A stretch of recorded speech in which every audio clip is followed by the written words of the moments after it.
Effectivement, oui. Voilà. Alors, Monsieur Barlérim, son Excellence Barlérim, vous êtes au Cameroun depuis 2017. Vous avez, dans quelle ambiance êtes-vous arrivé au Cameroun? Qu'est-ce que vous avez vu depuis que vous êtes là? Bon, j'ai pu voyager pas mal. J'ai été dans l'Est, l'extrême nord, le nord, le littoral, le sud.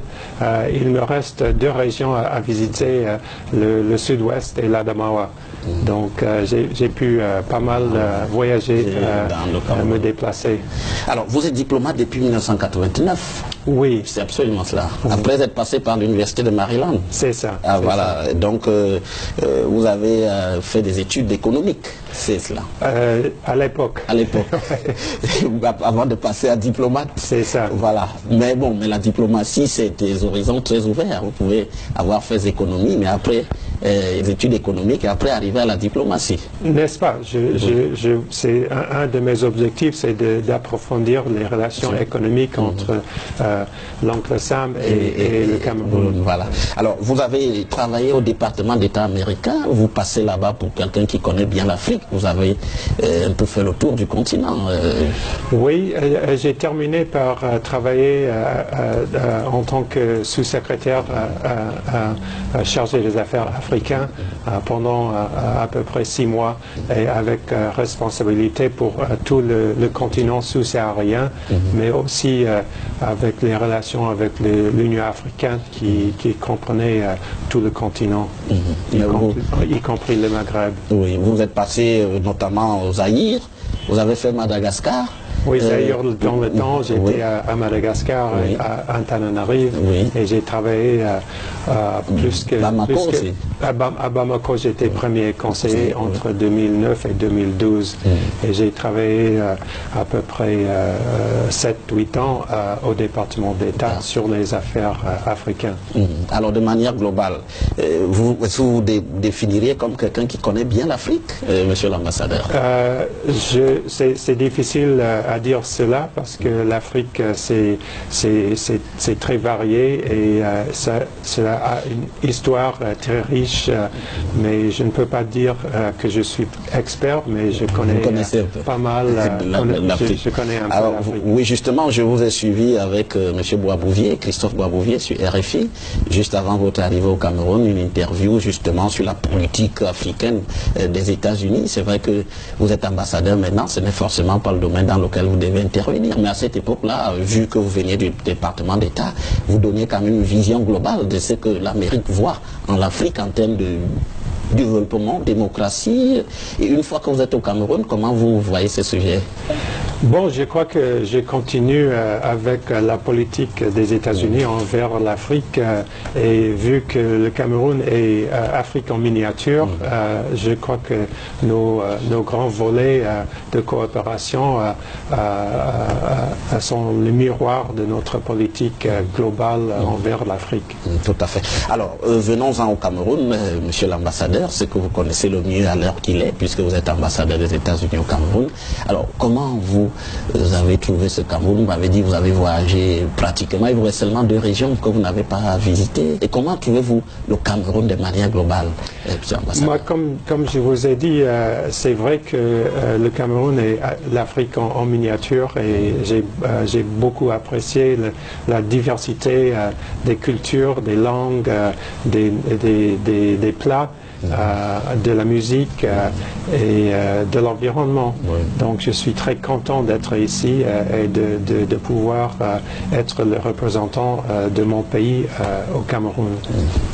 Alors, la coopération entre les États-Unis et le Cameroun remonte à fort longtemps, depuis les années 60, pratiquement 60-61, l'établissement des relations diplomatiques entre Washington et Yaoundé. Tout à fait. Et nous avons une longue histoire avec le corps de la paix. Oui, tout à fait. C'était un premiers pays à avoir la coopération avec le corps de la paix. Nous avons actuellement à peu près 100 volontaires, plus de 100 volontaires dans 6 régions du pays. Et je connais des anciens volontaires du corps de la paix qui ont mon âge et qui ont de très bons souvenirs de l'expérience. Et j'ai pu visiter pas mal de volontaires actuellement en voyageant à travers le pays. Et eux aussi, ils ont une vision très positive, une impression très positive de la coopération entre nos deux pays. Alors, mais il faut rappeler à nos téléspectateurs, le Peace Corps, comme on l'appelle en anglais, c'est une initiative du président John Fitzgerald Kennedy qui avait lancé ce programme et qui consiste en quoi exactement? Qui permet aux Américains de venir contribuer à implanter quoi au Cameroun, à faire quoi? Bon, c'est un échange entre les deux pays. Ce sont des... pas tous, mais surtout des jeunes Américains qui sont des jeunes diplômés qui viennent travailler dans certains domaines tels que la santé, l'éducation et l'environnement ils vivent avec la population dans les villages, dans l'environnement actuel. Et comme je vous ai dit, c'est vraiment un échange entre nos deux peuples, parce que même beaucoup de Camerounais, ils ne vivent pas comme ça. Et ils apprennent comment les gens vivent, et je crois qu'ils apprennent autant qu'ils enseignent. Voilà, puisque c'est un échange. C'est vraiment un échange qui dure toute la vie. Les relations qu'ils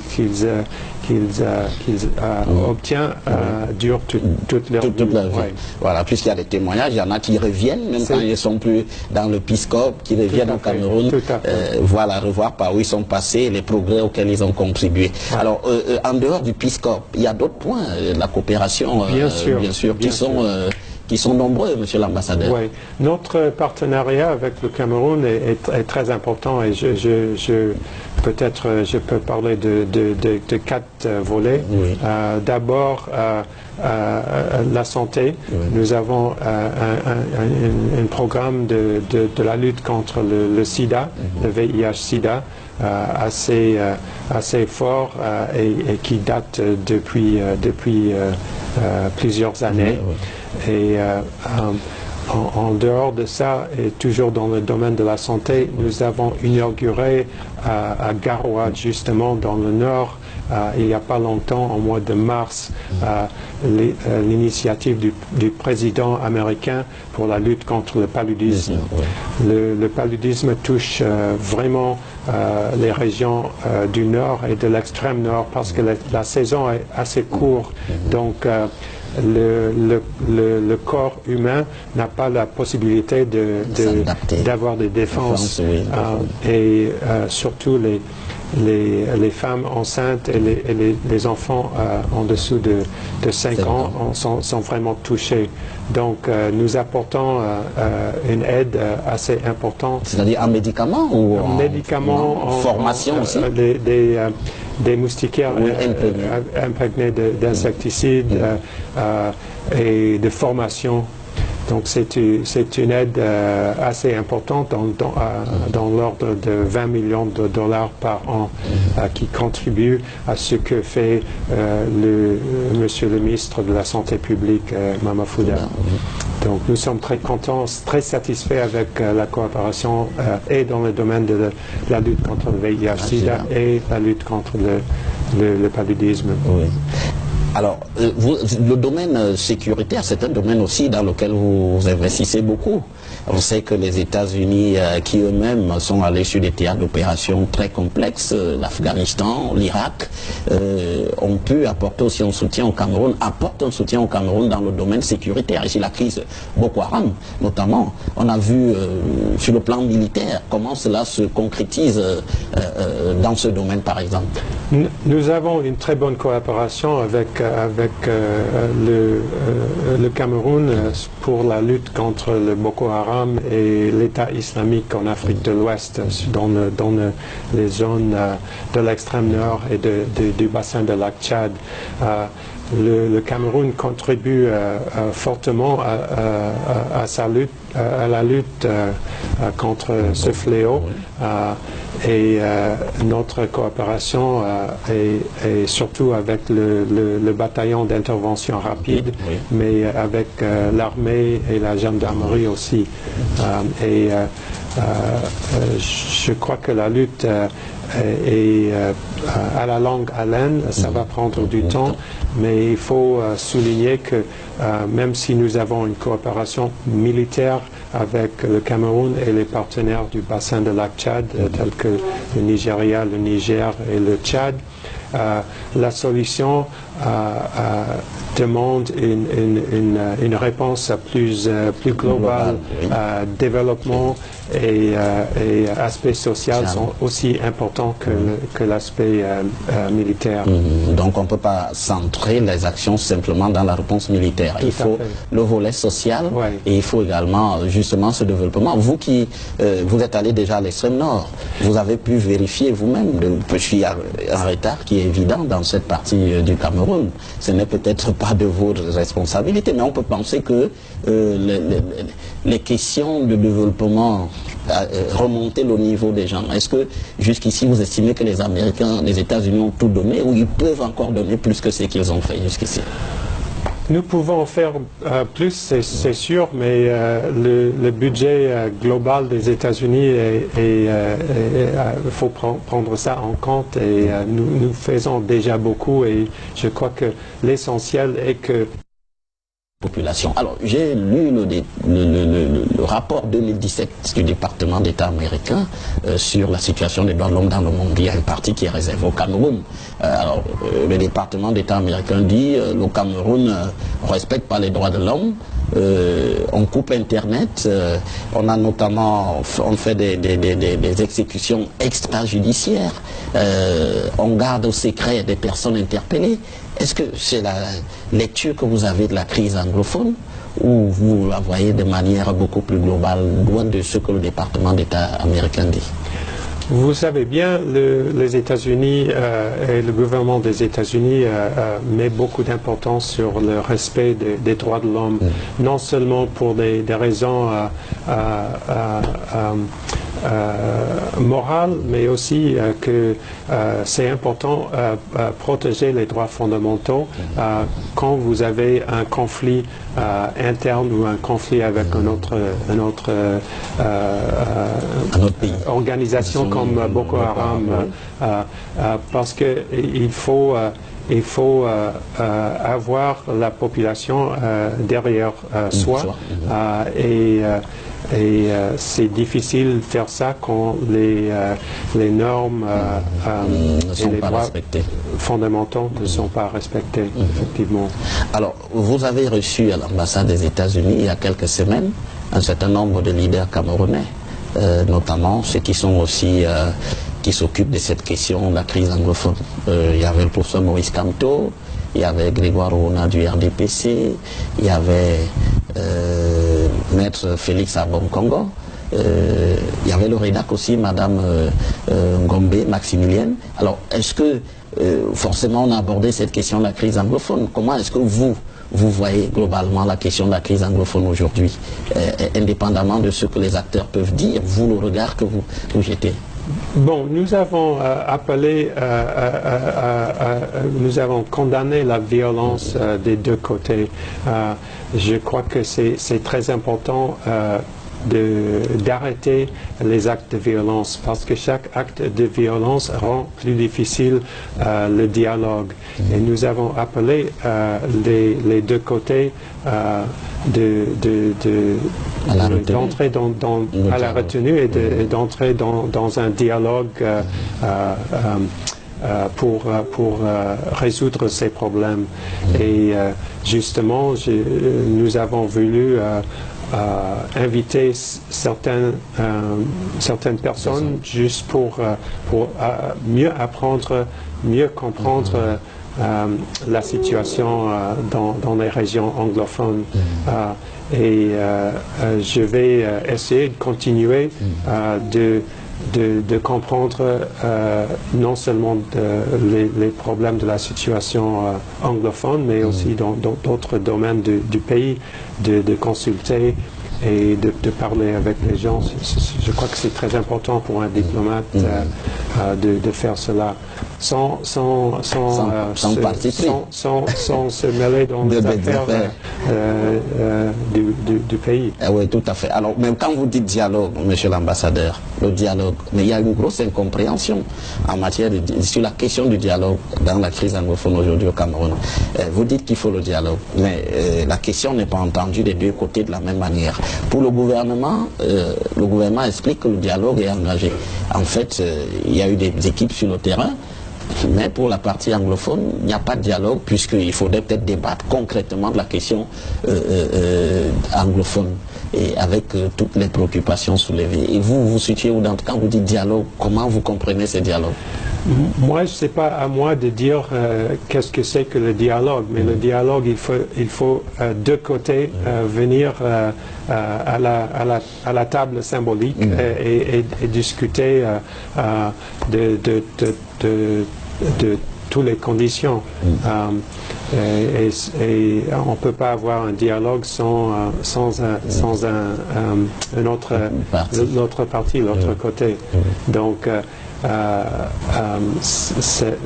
crois que c'est un problème interne et moi j'ai expliqué que les États-Unis pourraient, si nous pouvons être utiles pour faciliter un dialogue éventuel, nous le ferons. Mais si on ne veut pas,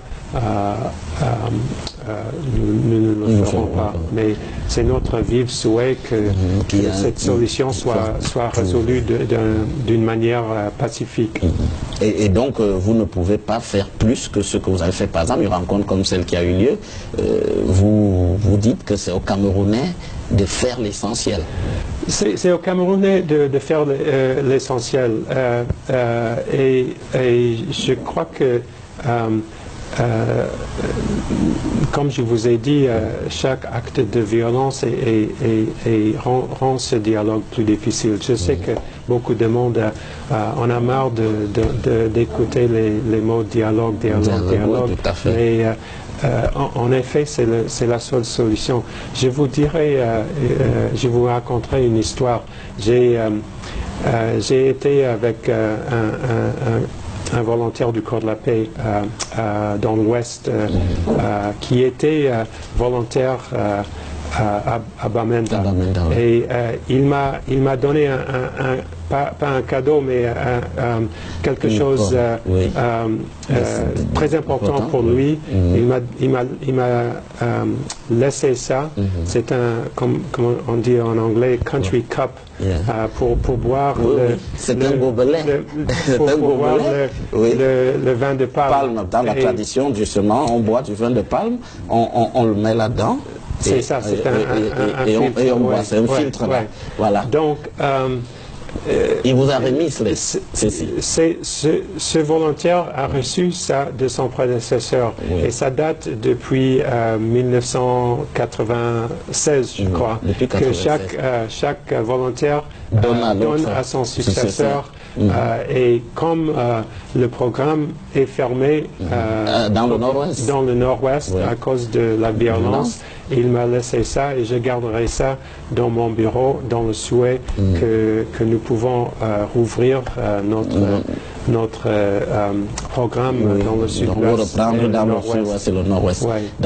Parce qu'ils nous sommes très touchés par ce qui se passe dans ces deux régions et nous voulons à tout prix que la situation se résolue dans la paix. Oui.